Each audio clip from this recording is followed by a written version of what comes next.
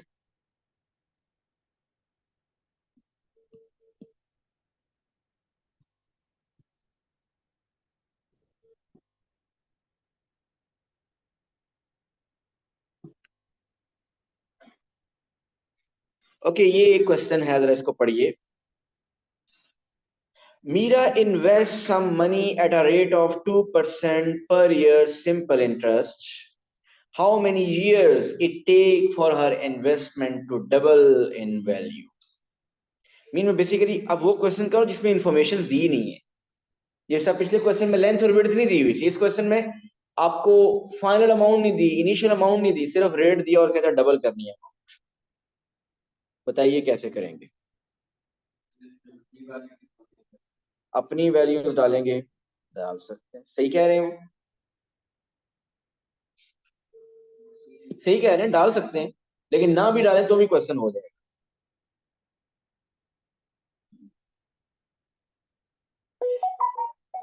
जी, आपका simple interest का क्या फॉर्मूला है?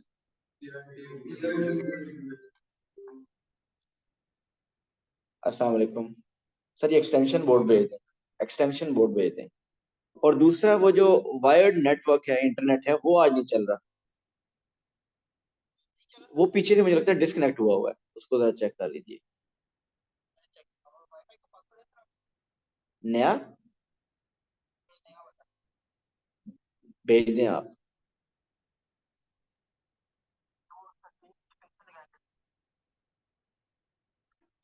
अच्छा जी, इंटरेस्ट का सिंपल इंटरेस्ट है, उसका फॉर्मूला होता है interest is equal to P/R/T/100। आपको बताना है कि कितना टाइम लगेगा, कितना टाइम लगेगा कि उसकी अमाउंट डबल हो जाए। 50 साल, आई थिंक।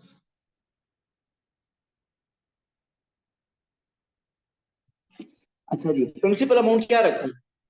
100 रख लें, चले 10 रख लेते हैं।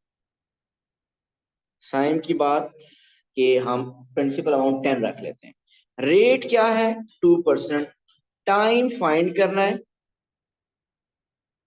टाइम फाइंड करना है। अब आप मुझे बताएं साइम, आपकी ख्वाहिश तो मैंने पूरी की, अब बताएं इंटरेस्ट में क्या लिखूं?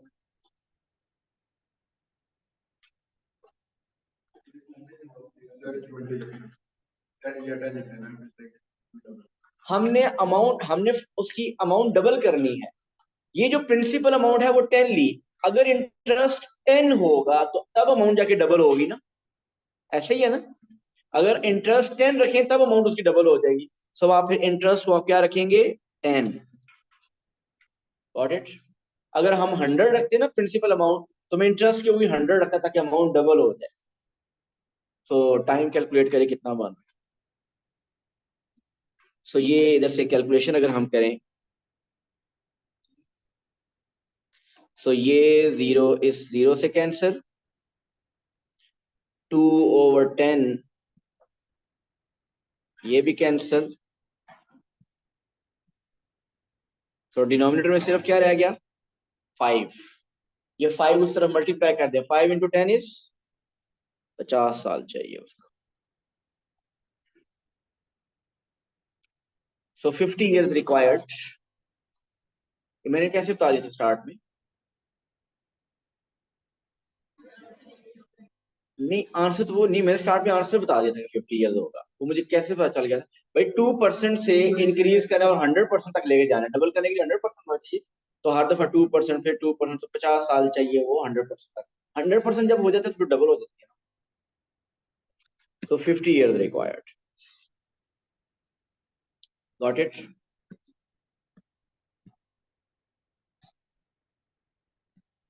Amir buys a camera for $250 and sells it for $200. Calculate his percentage loss. बहुत इजी हो गया क्वेश्चन ये तो। Loss percentage is equal to, बताइए लॉस कितना है, 50, डिनोमिनेटर में old price 250 into 100, so the final answer is 20%. So 20% is the loss percentage. जी कल आप लोग आने से पहले आप सबके पास टॉपिकल अब होने चाहिए, पेपर 2 के कोई से 10 क्वेश्चंस करके आइएगा ताकि आप बेहतर हम आपके प्रॉब्लम डिस्कस करें। अच्छा हाँ जी, स्कूल से ही मिला हुआ है, योर चॉइस।